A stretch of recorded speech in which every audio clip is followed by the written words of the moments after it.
Hello friends, कैसे हैं आप सभी। मैं सुदेश शर्मा सुदेश भगाना क्लासेस में आपका स्वागत करती हूँ। फ्रेंड्स, आज हम पर्यायवाची शब्द करेंगे हिंदी के। और आज से हम एक मुहिम स्टार्ट कर रहे हैं कि हम जैसे 10 वर्ड करेंगे हिंदी के और उनके पर्यायवाची करेंगे। आप उनको याद करना और उससे हमारे ये पर्यायवाची जिनको सिनोनियम्स बोलते हैं ये सारे कवर हो जाएंगे। तो चलिए दोस्तों, आज हम चलते हैं। देखिए, एक है अंग। अंग को हम बोलेंगे, जैसे इसको पार्ट बोलते हैं इंग्लिश में, तो अंग अंश, अवयव, हिस्सा और भाग। अंश मतलब पार्ट होता है, अवयव मतलब पार्ट होता है, हिस्सा और भाग ये सब अंग के होते हैं पर्यायवाची। उसके बाद आता है अंधकार, डार्कनेस बोलते हैं जिसको इंग्लिश में। तम, तिमिश्रा, तिमिर, ध्वांत। ठीक है, क्या होगा भाई? अंधकार का तम होगा, तिमिश्रा होगा और तिमिर होगा और ध्वांत होगा। उसके बाद आता है अग्नि। अग्नि का होगा पावक, ज्वाला, अनल, दहन, वहनी, वैश्वानर, धूम्रकेतु, कृषाणु, जात देव और आग होगा। चलिए एक बार रिपीट करते हैं। पावक किसका है भाई? अग्नि का। पावक, ज्वाला, अनल, दहन, वहनी, वैश्वानर, धूम्रकेतु, कृषाणु, जात देव और आग। अब जैसे ये जात देव है, इसका हम मीनिंग भी स्पष्ट करेंगे। जात मतलब होता है उत्पन्न, और देव यानी कि देवों से जो उत्पन्न है उसको अग्नि कहते हैं। ठीक है भाई। इसके बाद है अनुपम। अनुपम को बोलेंगे अनूण। क्या बोलेंगे? अनूण, अपूर्व, अद्वितीय, अद्भुत, अतुल, अनोखा। ठीक है भाई, एक बार और रिपीट करते हैं। अनुपम, अनूण, अपूर्व, अद्वितीय, अद्भुत, अतुल, अनोखा। उसके बाद हम करेंगे अन्वेषण। क्या करेंगे भाई? अन्वेषण। अन्वेषण का मतलब होता है खोज करना। तो इसका अनुसंधान, खोज, गवेषण, जांच, छानबीन, पूछताछ और शोध। ठीक है भाई, ये इम्पोर्टेंट है। अन्वेषण, अनुसंधान, खोज, गवेषण, जांच, छानबीन, पूछताछ और शोध। इसके बाद हम करेंगे भाई अभिमान। अभिमान क्या होता है? जैसे घमंड बोलते हैं ना, अभिमान। तो इसके सिनोनियम्स करेंगे। अस्मिता। अस्मिता का मतलब भी अभिमान होता है।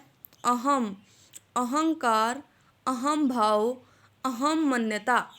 क्या होगा?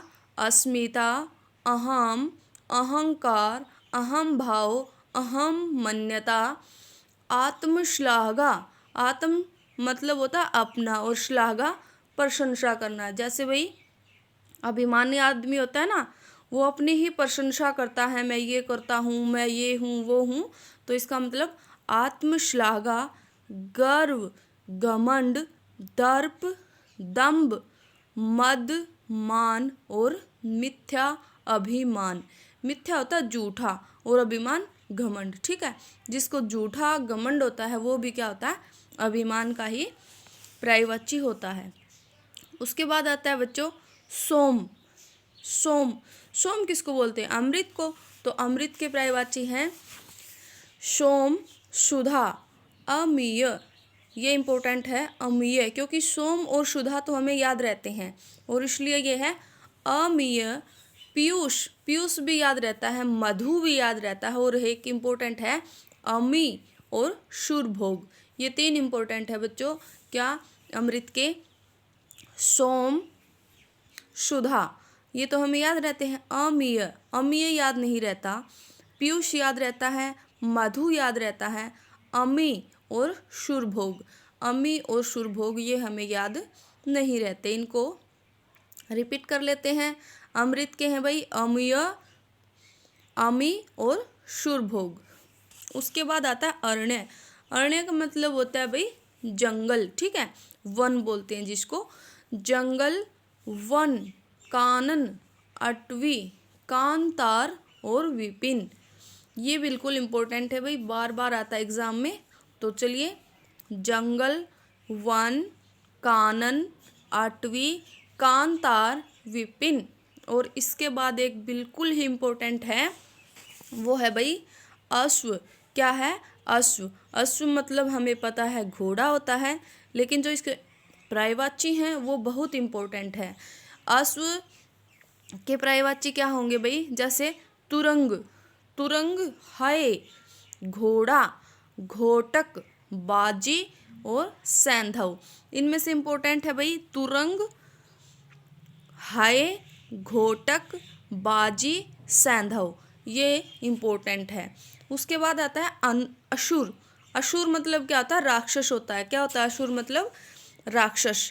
तो देखिए, धनुज, दानव, दैत्य, राक्षस, तमिचर, निशाचर और निशिचर, सुरारी, रजनीचर, यातुधान, इंद्र, इंद्रारी है, और इसकी संधि विच्छेद करेंगे तो इंद्र प्लस में अरि हो जाएगा। अरि मतलब होता है दुश्मन, यानी कि इंद्र का दुश्मन। तो देखिए भाई, क्या क्या मतलब होता है असुर का? धनुज हो गया, दानव हो गया, दैत्य, राक्षस। इनका तो हमें पता है, धनुष, दानव, दैत्य, राक्षस, ठीक है, ये तो है सिंपल से। उसके बाद इंपॉर्टेंट आता है तमीचर। तमी मतलब होता है अंधकार, और चर मैंने होता है घूमने वाला, यानी कि जो अंधकार में घूमता है वो कौन है भाई? राक्षस है। निशाचर, निशा मतलब होता है रात, और रात में जो घूमता है वो क्या होता है? राक्षस। निशाचर, निशिचर। और सुरारी, सुर मतलब होता है देवता, सुर मतलब क्या होता है? देवता होता है। और अरि मतलब दुश्मन होता है, तो देवताओं का दुश्मन। रजनीचर, रजनी मतलब रात होता है, और चर मतलब घूमने वाला। रात में जो घूमते हैं वो कौन होता है? राक्षस होता है, वो राक्षस होता है। उसके बाद यातुधान और इंद्रारी। तो चलिए मित्रों, आज के लिए बस इतना ही। ये बिल्कुल शॉर्ट नोट्स हैं, और इनको आप बिल्कुल ध्यान से कोई काम करते हुए भी सुन सकते हैं, जिससे आपकी जो स्टडी है वो बेहतर होगी। ठीक है, कल फिर मिलते हैं एक नई वीडियो में।